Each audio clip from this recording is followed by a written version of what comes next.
Hello friends! Today I'm bringing you both of my war attacks on our War of Encore versus Germany #1. I'll talk a little bit more about the alliance between the attacks, but here is the first base I will attack. It's a base with a forbidden city. It's been like it's a very old layout.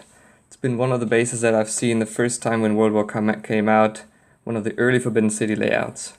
Usually one of the ways to attack it is to get into one of those pockets with the mortars between the forbidden city and the town center. We do have to make sure that we don't let the stronghold spawn, so that's where I start with a sabotage and then just quickly go in and drop everything with a wall miner to get there.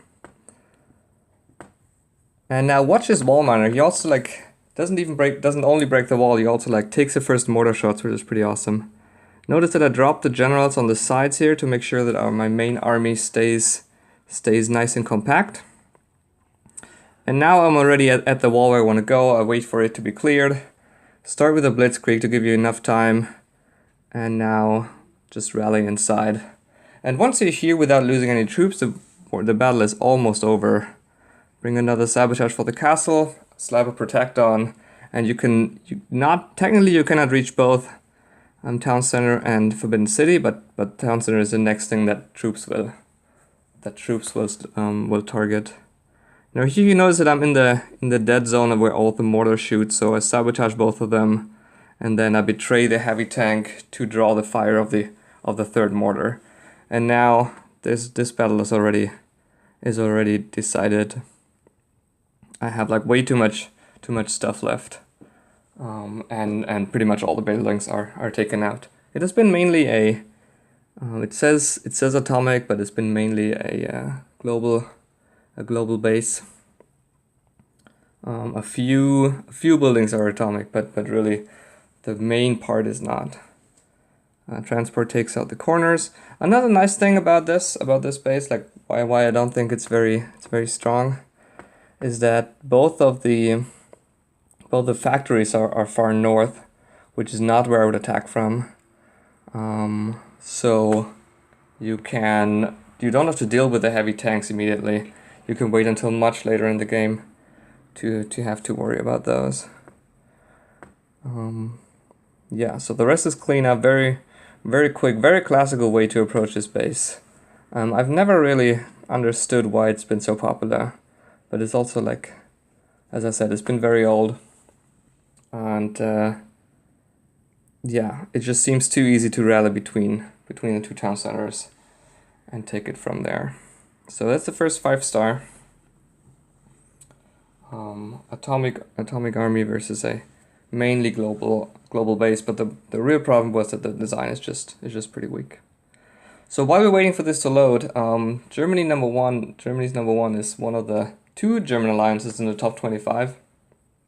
So, and they also have players in there that are, I would say, that are legends. So we have Steiny in there, for example, who has been in the top 10 players since I started the game, so pretty much since forever.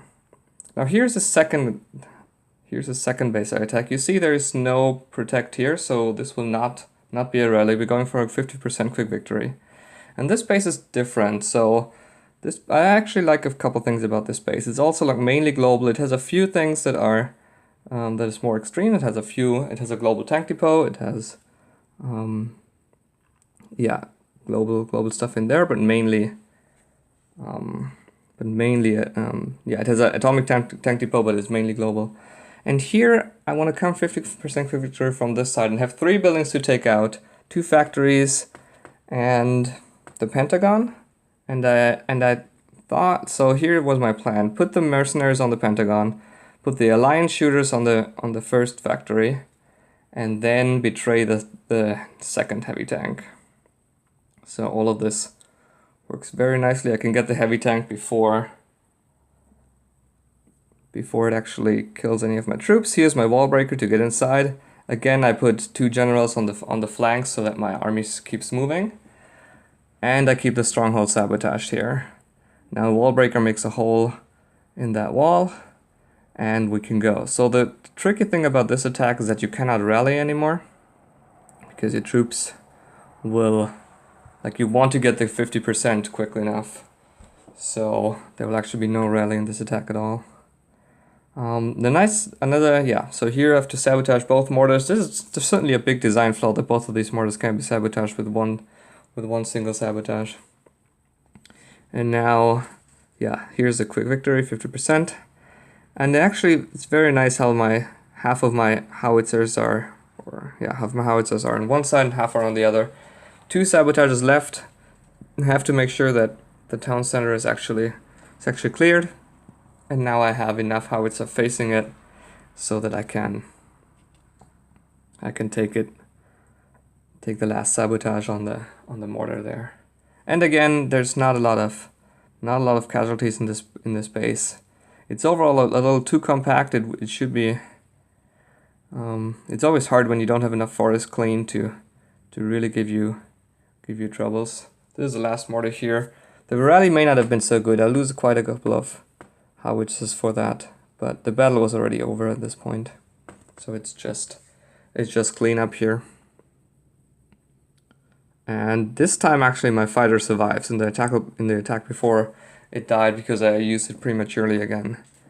But here it finds 2 SAM batteries, but that's it. So use it very late in war. Everything is cleaned up. Very nice 5-star. So